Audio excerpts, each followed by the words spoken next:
থামো তুমি। একটা কথা বলবে না তুমি। আমার এত বছরের বিশ্বাস তুমি এক নিমেষে ভেঙে চুরমার করে দিয়েছো। আমাদের এই অঞ্চলে প্রচুর এরকম বিয়ে হয়। আমি জনে জনে লোককে বুঝিয়েছি এই বয়সে ছেলে মেয়েদের বিয়ে দিতে নেই।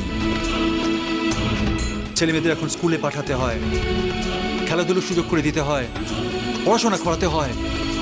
কতবার কতজনকে বলেছি। সেখানে আমার এই বাড়িতে আমার নিজের ছেলে লজ্জা আমার মাথা হেঁট হয়ে গেল আজ।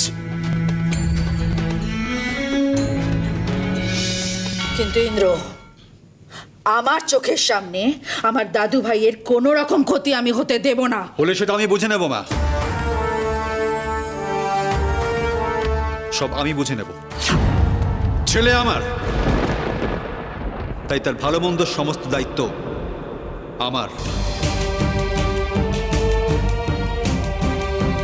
এ বাড়ির আর কারো সে দায়িত্ব নয়।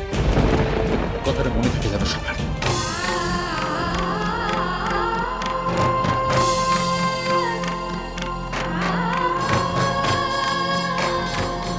গুরুদেব, গুরুদেব, এবার কি হবে?